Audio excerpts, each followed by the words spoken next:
Hello and welcome to Mum, Dad's Got Another Tattoo, the Midlife Crisis podcast. I'm Mark and not here this week is Richard, but don't worry, I have got not one but two guests. I'm welcoming Steve Smith from Soberilliant and James Lloyd from alcoholfreecoach.com, and they're both co-hosts of the Alcohol Free Revolution podcast. James and Steve, welcome to the show. Good morning. Great to meet you, Mark. Nice intro.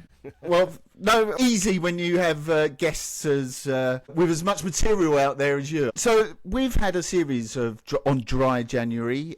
I've been alcohol free for about a year, and it's about a year because I don't actually know what day it was. It was just like around January last year, and I guess it'd be great to sort of get an understanding of your perspectives and your approach to sobriety coaching by talking to someone who might be listening to this, who has done Dry January. This will come out on the 30th of January, and they're thinking about what to do next. So is this a common question for either of you? Is that of 30 days, 31 days, 1st of February, I'm just going to go mad? Or are people tend to wonder what the next step might be? Steve's got a good story on this. Good story there. Yeah, it's probably one of the most common questions we get asked, to be honest with you. And the reason I think James gave me a nudge there is because my birthday falls on the 1st of February. So, well, happy birthday for next week. Well, thank you, and happy 1 year anniversary of going alcohol free. But yeah, back in the day when Dry January was a kind of thing for me, before I decided to remove alcohol, that would be exactly it. I would kind of focus on everything I was giving up for that month, with the one sole goal in my mind was to white-knuckle my way through to the 1st of February, where I could then have my fill of January alcohol in a day or in a week. So it kind of undoing all that work that I've done across the previous 31 days. And I think, yeah, in answer to your question, I think the story's different for a lot of people, but I think the most common theme is people tend to use it for, I almost feel like, to prove to themselves that they can take a bit of a break from alcohol. We were discussing this on our podcast this week, actually, and kind of that big question about what is next. And when you kind of, if you were to do the same thing with smoking, it would just feel a bit odd, if you know what I mean, or a diet. Yeah. Like you say, it's 8% of the year. So yes, in answer to your question, it's a very common question that comes up, and I think when you look forward to what's next, it's about taking what you've gained over that month and kind of rolling. And is a month enough to get tangible benefits other than as you say, white knuckling it through probably the worst month of the year, and all you can think about is this removal of a self-imposed barrier hey, you've given up for 2.5-3 weeks anyway, why not just stop it now? Yeah, I think you hit the nail on the head. Exactly that. And it is, isn't it, right? January, I mean, I'm looking out the window now. It couldn't be more miserable, and it's been like this for days. And you've probably got your first credit card bill in. Yeah. Christmas is over. I'm not taking away from Dry January, because it's what I think it absolutely does is raise awareness, and that's what's important. But yeah, it is. If you approach it from that angle of locking yourself away for a month and thinking about how much doom and gloom there is, and you've given up rather than actually gained, then yeah, that's the wrong way to approach it, in my mind. James, have you got a similar perspective? Yeah, absolutely. Steve and I got together to form our podcast because we have quite similar views and backgrounds on alcohol. I guess yourself, really, Mark. It's a month really only just starts to happen after a month. All of that great stuff just really starts to kind of bloom and come to the surface. And we kind of sort of think that 60 to 90 days really is the sweet spot, because you're only just getting to sort of peek around the curtain after a month, and then you go back to drinking for, like Steve says, 92% of the year, and it just feels like a bit of a waste. Your sleep is the one that only really just starts to regulate. It just takes a little while before you really start to sort of see all those benefits, and then you're going back to it after 30 days, and it just feels like a bit of a waste. Yeah, and we know this year no one started on the 1st of January. 5th of January was the Monday. So really, you might even have only done it for 3 weeks this year. I can't hear it at all, and I have some software anyway that can... Okay, I'll crack on. I'll ignore it. Right, I mean, it's not enough to kind of throw me. Okay. It's very faint, but you can hear it. Yeah, fine. Okay. Sorry, Mark. Okay, and how... I mean, you mentioned you've got similar views. And so how did you come to your own alcohol-free journey and then step into being a coach? I assume that's the sequence rather than the other way around. You want to go first, James, or shall I? Yeah, sure. So Steve's, I think, 3 or 4 months longer than me. I stopped in September 2021. I think you were May, weren't you, Steve? Something like that. June, yeah. June. And it was just so transformative and life-changing. You know, I'm quite young. I'm only 50. Steve's 52, a lot older than me. But Nearly 53. You know, nearly 53. I mean, it's shocking. Oh, mate, I know somebody's 53. But yeah, I mean, so, you know, we both kind of went through that change at a similar time in life, you know, a middle-escence, if you like, a male menopause, perhaps. And you mentioned, obviously, the subject of your pod is, you know, midlife crisis. But, you know, we like to look at it as a midlife chrysalis, you know, where you really are transforming into, like, you know, into a butterfly.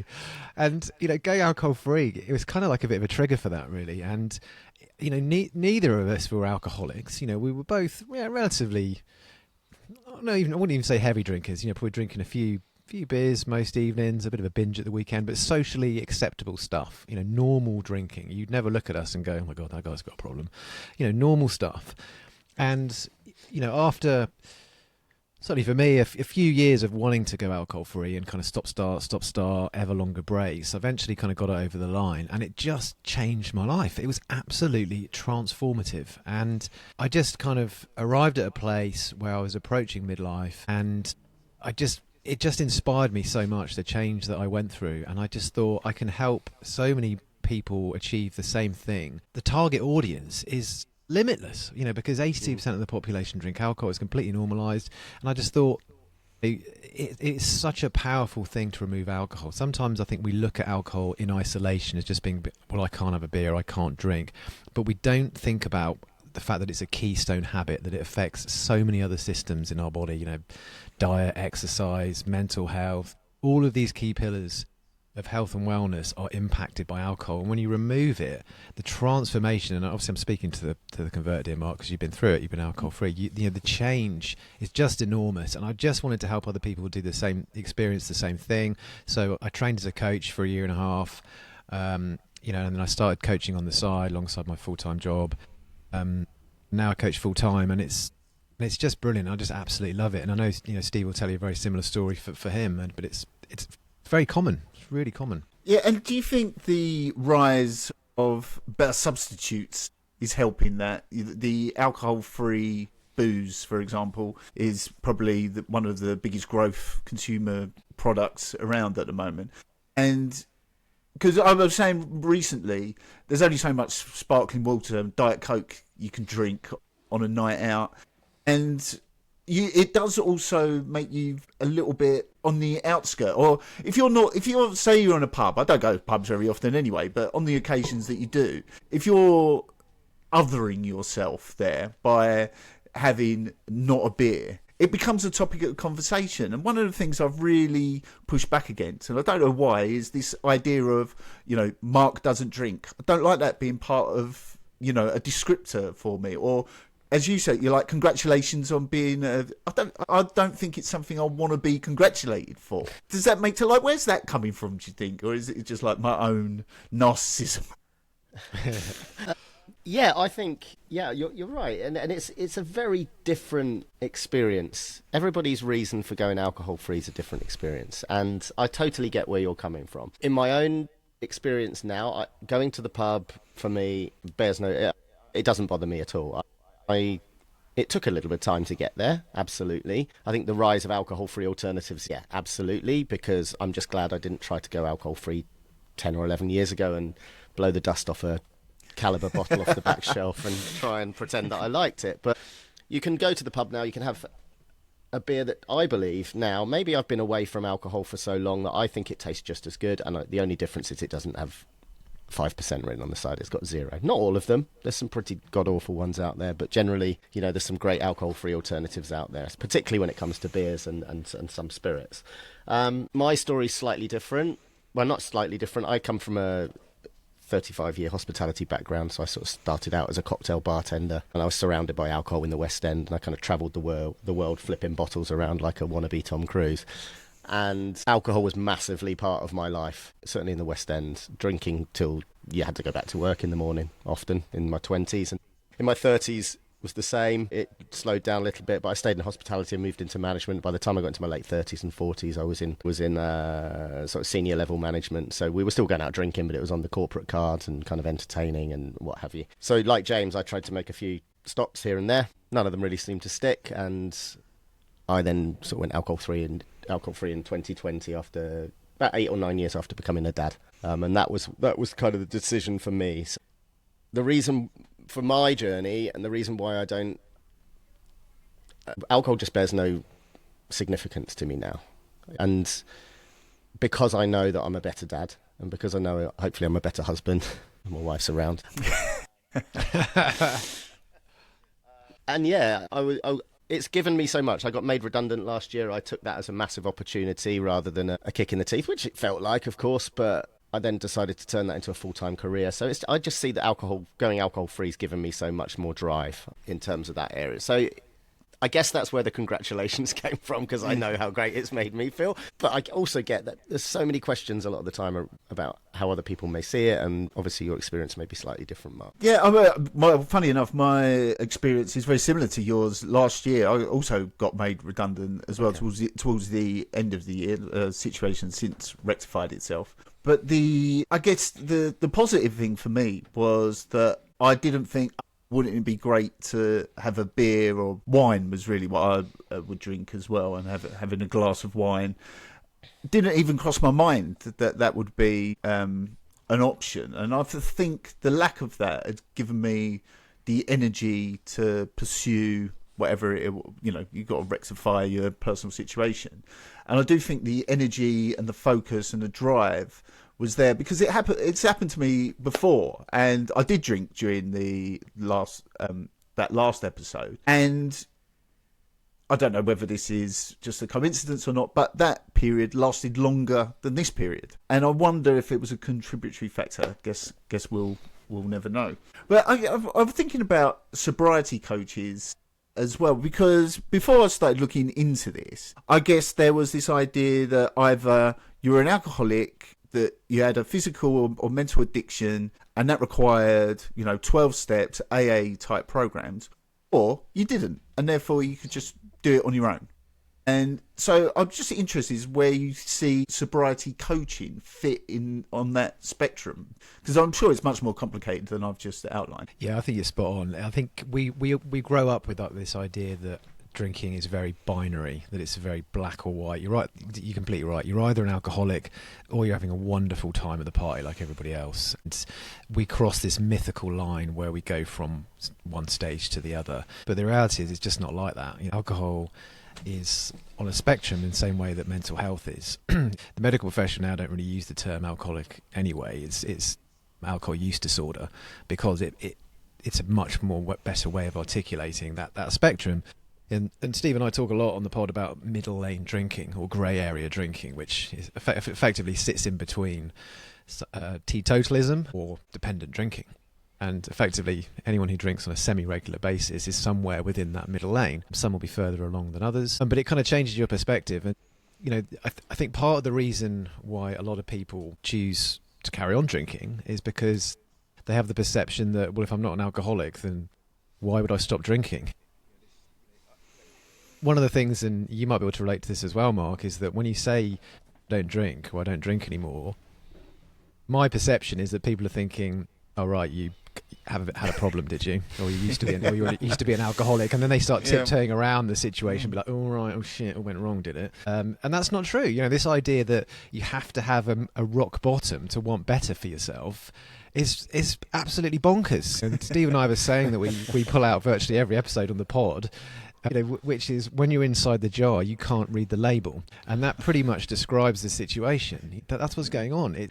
Removing alcohol just unleashes your full potential. And it sounds really cliche and a bit wanky, but it is a superpower. It really is. It's if you are drinking in any capacity, it is holding you back. It's as simple as that. I don't mean to be kind of, like some kind of evangelistic preacher about it, but I'm not saying people shouldn't drink. We're not anti-alcohol by any means. It's everybody's personal choice. But the reality is a lot of people aren't fully aware of what it is that they're doing. If you compare it to smoking, like Steve did at the beginning, people have full awareness of what they're doing and the dangers of smoking, people do not have that awareness of alcohol. No, I'd agree with that health side of things, and that everybody probably would be better off if they didn't drink. But let me put two scenarios to you and see what you think about this. So I did a client dinner in Saudi Arabia, and me and a couple of colleagues and invited maybe 12, 15 people to a number of these dinners actually across the country, and obviously they were dry dinners. And I'll tell you something, they were hard work with people who I knew, that I liked, that I'd been out for drinks with in London.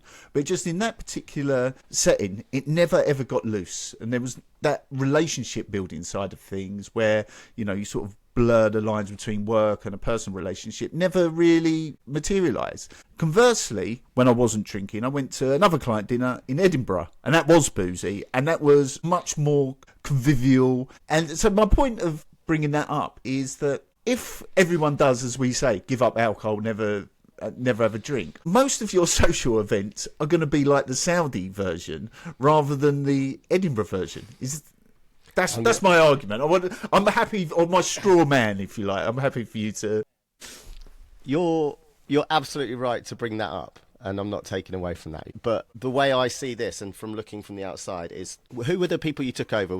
Were they people that regularly drunk? Yeah. So, and what, 10, 12? How many? I think you said a handful of them. Yes. I suppose. But... Right. So it was me and two colleagues. One was a British guy. One was a Saudi, but lives in London, and he says he's Muslim, but not a good one. So he loves a bit of red wine, and maybe like between 10 and 15 Saudis who, but alcohol wasn't available, so it wasn't even an option. So what's really going on there is it's a very unfamiliar environment where alcohol has been removed from that environment, and not through the choice of the people that were there. So, like James said, you kind of have to be outside the jar to read the label and live that lived experience. And I'm not pretending the first few times that I socialised alcohol-free wasn't difficult. It felt uncomfortable, but sooner or later that soon becomes your new norm. Whereas I'm potentially, had all of you not been there and it had just been a group of Saudis that knew that was just the way that things were, it would probably have been very, very different, because it wouldn't have felt uncomfortable. It would have been the normal. There are Muslim celebrations that go on for days and days and days on end in other countries where there's not a drop of alcohol in sight, and it's dancing and it's crazy. So what that is it's an unfamiliar environment. Whereas Edinburgh, and I have Scottish parents, so I can relate. My dad, when he was alive, had a bar in the house. I know how. So that would be the familiar environment. That's what you're used to. That's, so until we start to socialise without alcohol and get used to socialising without alcohol, it doesn't feel natural. It feels uncomfortable, and uncomfortable's not good. So it takes time. It takes time. But I'd just add to that as well. I think that's a straw poll of one. It's one you're focusing in on one event in Saudi Arabia that didn't go well. So if you no, it did go well. It was just hard work. It was like the three of us no one else joined in a way that I think they would have done in a different setting. I'm probably betting that the thought going through every single person's head that was there was thinking, God, I wish I could have a beer. But can I ask you as well, Marc? In the year that you've been alcohol free, what have your other experiences been socially? Have they all been like Saudi Arabia, or has it been somewhere in the middle, or? Well, mostly, yeah. Well, I use that as an example. Let me give you another one that I sort of have a provocative. It's part of this sort of tragedy of the social commons, where yes, it would be better if we all stop drinking, but what's the cost? My wife is a Leyton Orient supporter, and where I'm from, lots of people are they're their second team. We went to an away game, probably about 15 of us, and there was a great time. But I wondered, I was driving and I had a great time as well, but I was kind of piggybacking on the drinking of others, that kind of free riding, if you want to give it its economic term. And so, again, I was thinking, am I free riding on this alcohol-induced atmosphere? And if we were all sober, it wouldn't be as good. That was a thought that crossed my mind. So let me just jump in on this one. The original question, which you pretty much answered for yourself, I think, in my opinion, is what is the value of coaching versus going to AA? A lot of what you've spoken about was what we would call in the coaching profession as limiting beliefs. It's things that you think are happening, and I'm not one to tell you what's going on in your own head, but a lot of the things that you're perceiving as being attributable to alcohol, I don't actually think are really there. And if we were coaching you, we'd go through a bit of examples of what we've just talked about with Saudi Arabia. We've sort of said, okay, what about the other times you've been out in the last year? Were they the same? So do you see what I mean? A lot of the things that you're manifesting are your own belief about the benefit that alcohol brings, whereas this is exactly what happens in coaching, is we help people to kind of unpack a lot of these things and compare it to other situations and go, is that really true? Because something over here was completely different in your life. Is that right? So that's really the value of coaching, is having somebody to reflect on and having an accountability partner and a different perspective other than the one that you have in your own mind, because it's very difficult for any individual to get a balanced and impartial view of what's going on in their own thought process, because we have so many biases, beliefs that we've built up over many, many years. That does make sense. And Steve, you mentioned the sort of discomfort at the beginning. Whereas I am frequently ribbed by my friends about fads, things that I get involved in. Podcasting, alcohol, and being alcohol free is kind of one of those. And so the first year or so, I would say the novelty of it was great. But this Christmas was the first time I had an alcohol-free Christmas. And I think that was not the most difficult in terms of a decision whether to have a drink or not. I'm very entrenched in that. But I definitely didn't have as good a time, I don't think, on aggregate across parties. And I remember one occasion where I went to a party, didn't really know very many people there, and that used to be my superpower. I could go into that, work, and I just couldn't be bothered. I just could not be bothered to do it. I didn't have the energy to do it, and ended up leaving early.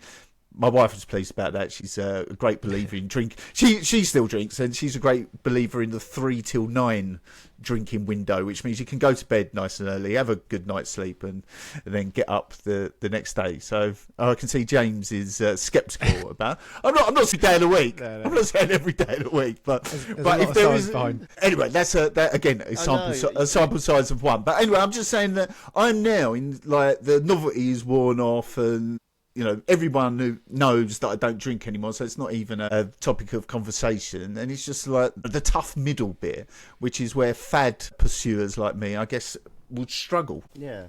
And I think, you're right. For me, coming into my 5th year, every year was kind of a bit like a chapter. And going back to what you mentioned there about Christmas, again, that's in your own words, that was your first alcohol-free Christmas.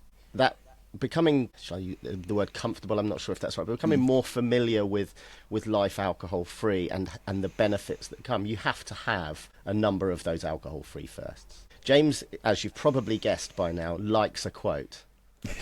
Or likes an analogy, shall we say. But James has a very good one that he uses that basically says, when you start out alcohol-free, it's like walking through a field of grass, and the grass is very long on either side, but you're walking a well-trodden path. You have to step off that path maybe 2 foot to the right-hand side where the grass is a little bit longer and things feel a little bit different. But as you start to walk down that path more and more, you tread down that grass, and the grass on your old path starts to grow back. So it's a process of learning. It's a process of, I had to do my first alcohol-free Christmas. I had to do my first alcohol-free New Year. I remember my first alcohol-free New Year going in.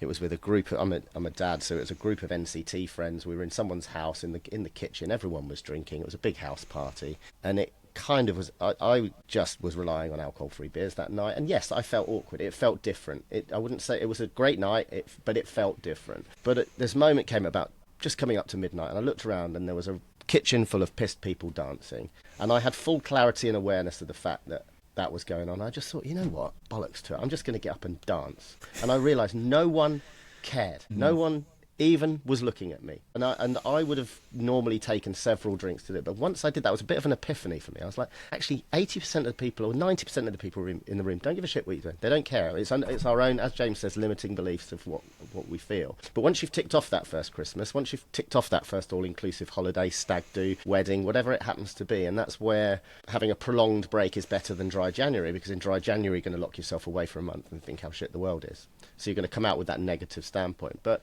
I very much hope you continue on your alcohol-free adventure, as we like to call it, rather than the journey that everybody uses. But next year, will just feel that sort of 25-30% easier than the year before, because it starts to become your new norm, and it starts to become your new way of thinking. But I absolutely assure you, I can socialise and have just as much fun, and those nights that are belter nights are so much better because I remember everything about them, and I can just leave when I want. And when I decide to leave at 1 a.m, it means it's been a bloody good night and I've decided to stay rather than wanting to get out. Yeah, that is a good point, because I do have this sort of regret that, you know, I was actually away for Christmas this year, and my wife and I were on a sunbed one afternoon, and it's a sort of afternoon where we might get accidentally rat-ass, where you get some.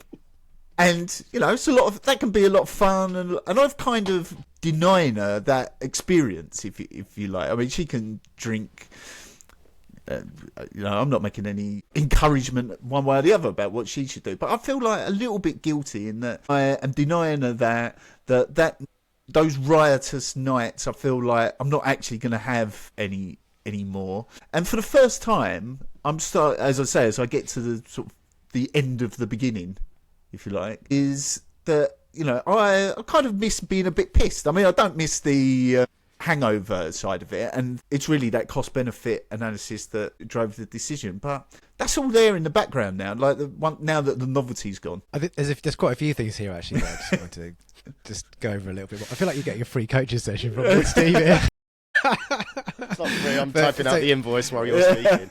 I think the first thing I think I'd draw your attention to is that your experience that you've described, Mark, is incredibly common, and mine was exactly the same. So when the first sort of 3 to 6 months, I was like, oh, this is brilliant, I feel amazing, I've got all this energy, life's great.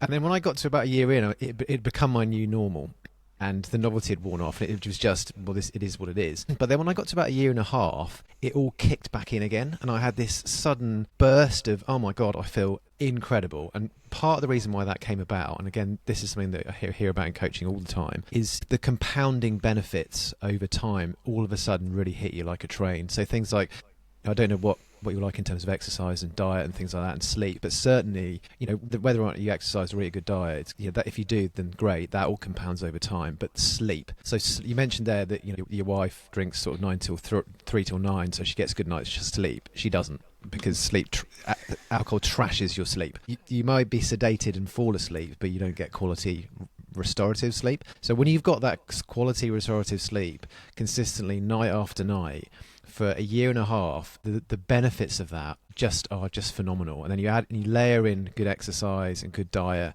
and you just have like a second wind after a year and a half where you just feel fantastic. And I've read books where other people have talked about this. Catherine Gray, who's a famous sobriety writer, talks about it in her book, The Unexpected Joy of Being Sober. But that's a real thing. So that will come back. So how you feel now is just, like Steve said, it's a chapter within that story.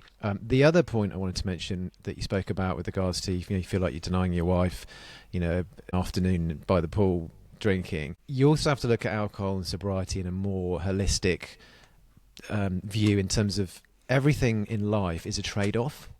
And we're not sort of saying that if you go alcohol free that you can do all the same things you could do when you were drinking. There are trades, but part of what we do in coaching is help people focus on the huge amount of benefits that they're getting for kicking alcohol into touch. So yeah, you're not going to be able to have a drink with your wife by the pool once a year, when you're on holiday, wherever you are, but you do get amazing health, amazing sleep, amazing consistency, much better mental health, more money.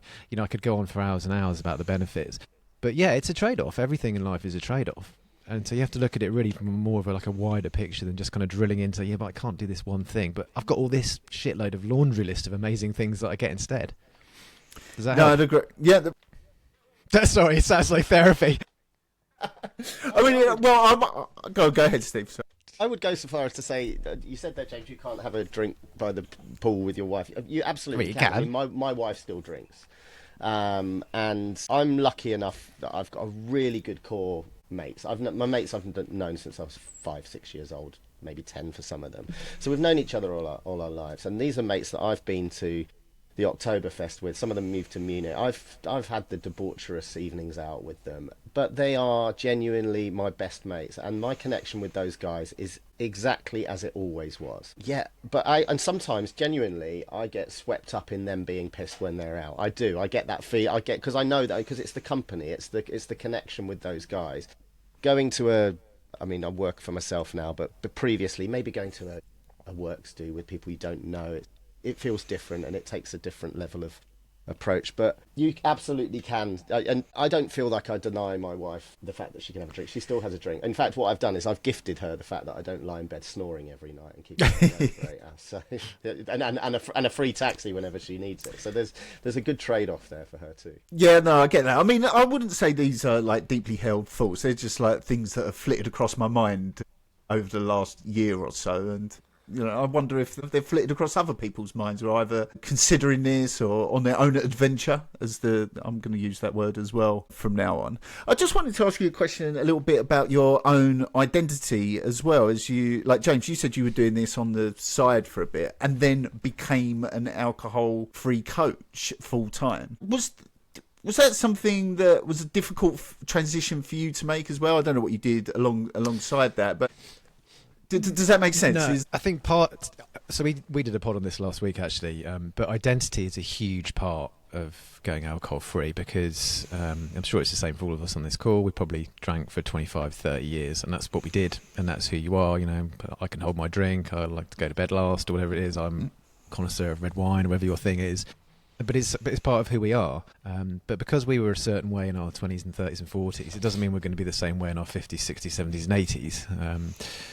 So when I kind of went alcohol free, it was what I felt was right and congruent with me at that point in my life. I had a 25-year corporate career, working, at quite high levels in sales, and following this path just felt completely natural. And it sounds really sort of cliche, but it just felt like my purpose. It just felt like something that I needed to do and that I wanted to do and I was drawn towards, and it just felt so natural.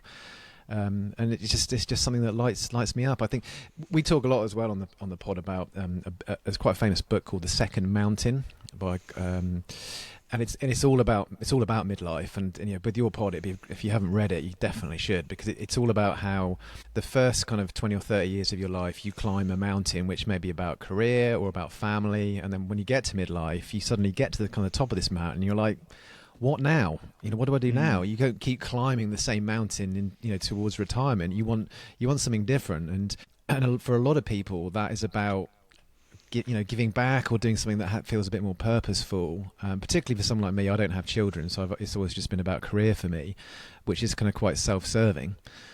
So when I got to my late 40s, I really wanted to do something that felt like I was making more of a contribution to other people and to society. So it felt completely normal and natural, and a path that I really wanted to do, and that became my identity.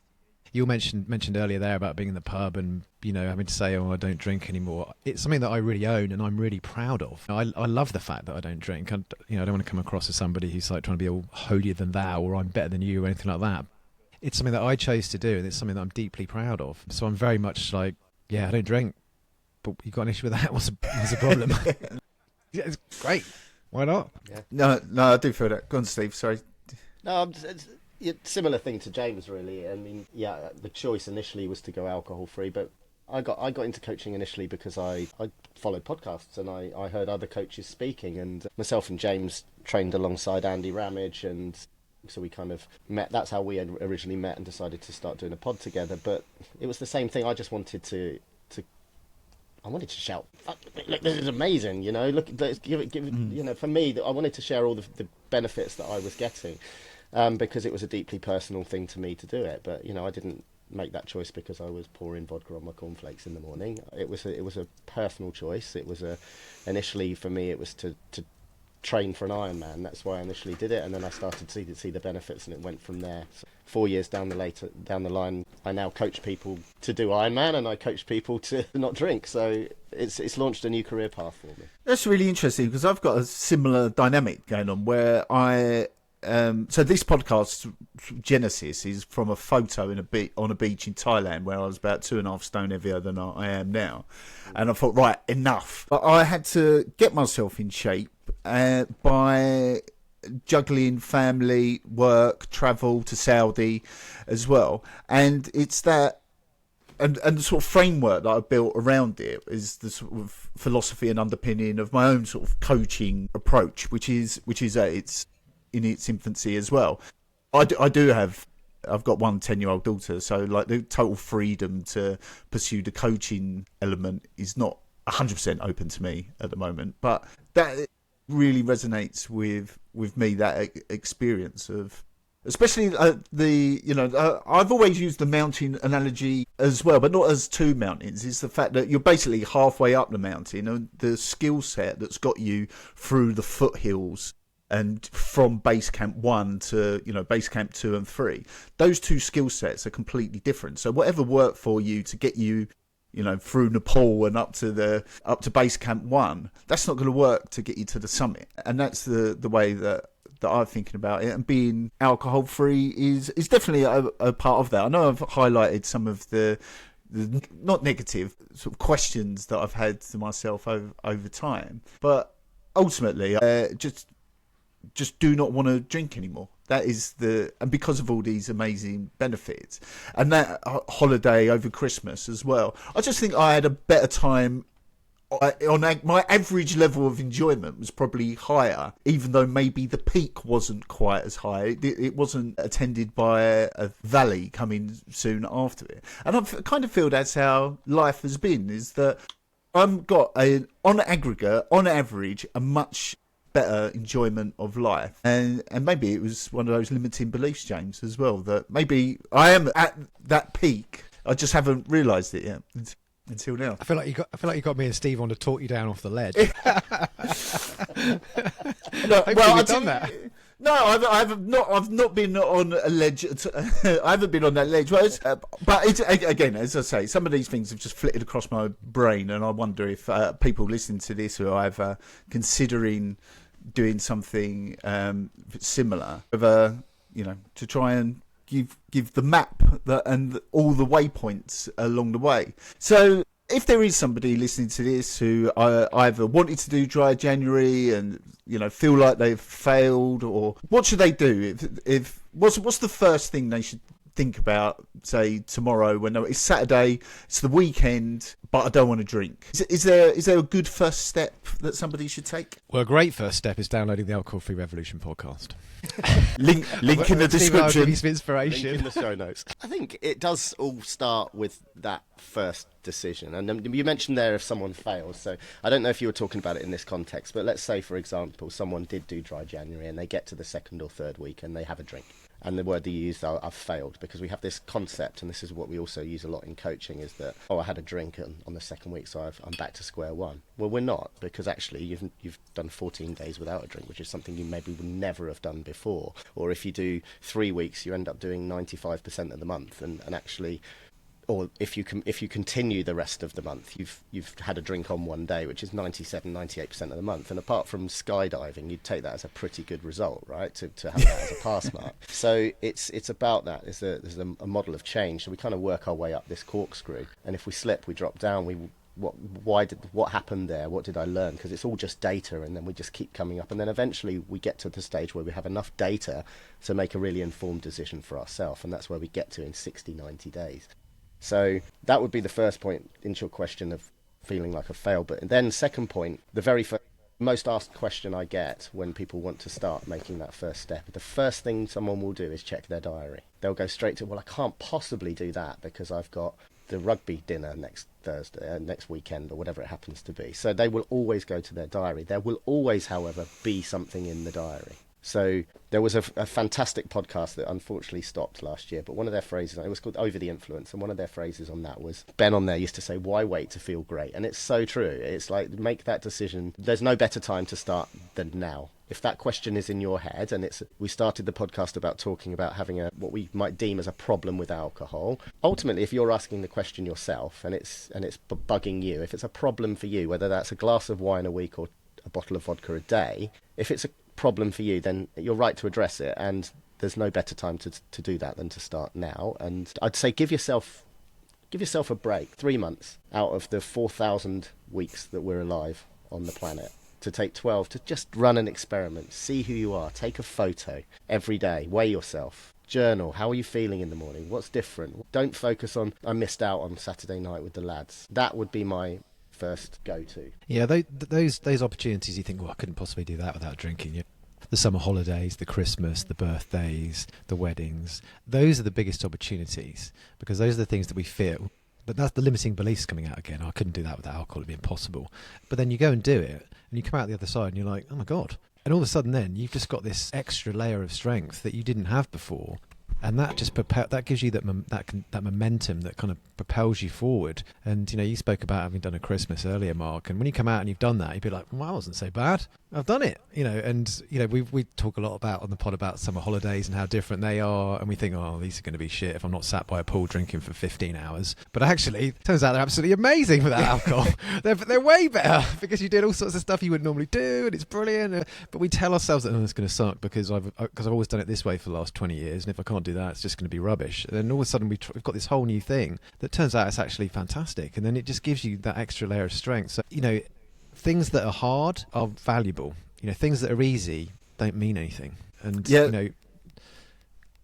me give you the flip side of that. So I went away in the summer as well, and my daughter always wants me to come in the pool, in the sea. And in previous years, I used to think, oh, God, can't I just sit here for but this time, I just, not consciously, but yeah, I will come and play in the waves for 4 hours. And I had, the memories that I had from this summer, for example, they are not, they are the core memories that I'll take away when I think about my daughter when she's 10, that'll be the summer that I think of. And it wasn't, sitting or trying to sneak off for a beer or have a glass of wine. It was playing in the waves in the freezing Atlantic for ages and ages because it was just great fun. That is really the upside. This is where it makes such a difference having somebody to talk to about this, because your initial focus was on, I can't have a drink in the afternoon with my wife and that's really shit. But now you're speaking about all the great things that have come out of it, and that's the trade-off.